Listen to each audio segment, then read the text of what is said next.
What's up mga idol? Travel vlog naman tayo diri sa Barangay Ayungon, La Carlota City mga idol. Shout out sa inyong lahat dyan. So papunta pala kami mga idol sa Bacolod City. Ito ang bidyong ito mga idol. Ito po ang pangyayari kung saan magasa ang bagyong Basyang mga idol. So dito mga idol, pauwi na kami ng Bacolod City. Kaya yan, makikita ninyo ang lakas po ng ulan dyan mga kapapa. Yan, itong daan na ito mga kapapa, papunta po ito ng Barangay Maaw, Bago City. Kaya madilim at pagi ang daan mga kapapa. Tatlo pa lang sasakyan ang sinusundan ko dyan mga kapapa. Mayroong kantir, mayroong tangke at mayroong panel. Yan, papunta pa sila rin ng Bacolod City mga kapapa. So yan, napakabilis nila. Yan, umovertake po sila mga kapapa sa tracking na nagkarga po ng kargado po ng tubo mga kapapa. So isa po yung dump truck mga kapapa. Yan, puno po na yan ng mga patdan. So dito umovertake na rin ako mga kapapa para maiwasan po natin ang malakas na pag, kasi yung mga truck na malalaki yan po ang nakadala po ng pagi sa ating mga salamin sa ating sasakyan. Kaya dapat po tayong umovertake dyan. Dito ayan, napakabilis po kanilang takbo, kaya halos dilim na dilim ang kalsada dyan mga kapapa, dahil sa yan tumatalsik na mga tubig na nanggaling sa ilang likuran mga kapapa. So yan pala mga kapapa, malapit na po tayo sa Crossing Maaw, Bago City. Yan, hindi ko alakalain na papunta po pala ng Bacolod City itong sinusundan natin. Kaya ako sunod-sunod na lang ako dyan, sunod ako sa kanila, dahil mahirap na mag-overtake kasi mga kapapa, maraming tubig sa sa kalsada.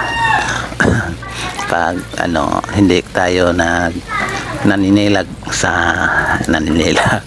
tawag yan, hindi tayo tumitingin sa kalsada ng bigla tayong overtaking, baka tumalsik tayo sa tabi ng kalsada mga kapapa.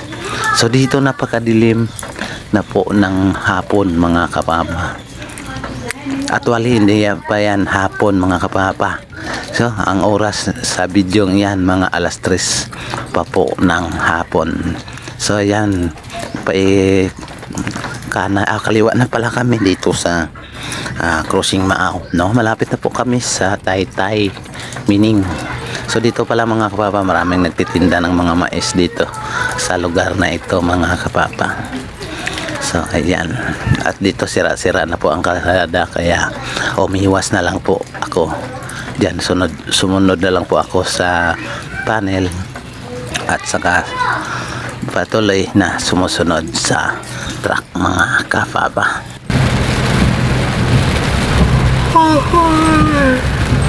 Sa parte na yan mga kapapa, inaantok na ko, masyado na akong inaantok kasi sobrang lamig ng aircon, sobra pa lamig ng panahon. Hindi pwedeng patayin ang aircon mga kapapa, dahil pag pinatay mo ang aircon madilim yung ating loob ng masasakyan. Kaya hindi natin pwedeng maaaring patayin yung aircon, kasi pag pinatay natin ang aircon, magpapag ang loob ng sasakyan, so dahil sa ating mga mainit na hininga. Kaya tinitiis ko yan ang lamig at antok sa ganyang sitwasyon mga kapapa.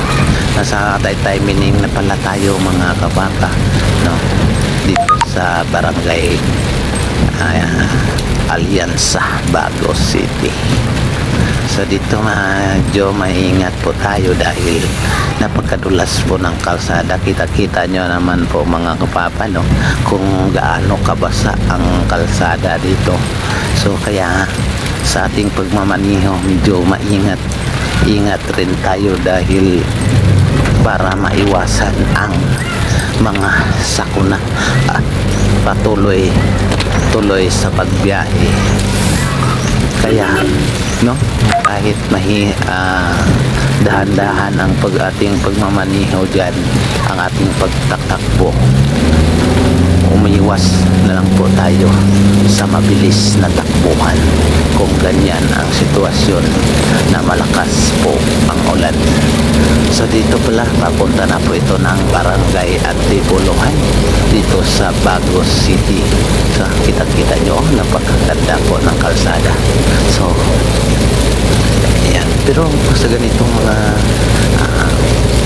sitwasyon o sa ganitong malalakas ang ulan, kahit anong kaganda ng kalsada, huwag po natin kalimutan na ang kalsada madulas at maraming tubig sa loob ng sa gitna po ng kalsada, mga kababa.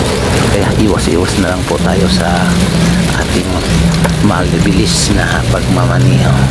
Sa tulad nitong medyo madahan na kaya natin overtake o mag-overtake tayo para hindi naman tayo magsunod-sunuran lang sa mahinang mga sasakyan. So dito nakabuntot pa rin ako sa panel at saka sa tanker. So ayan na. Kung may pagkakataon po mga kapapa, dapat tayo mag overtake na lang muna mga kapapa.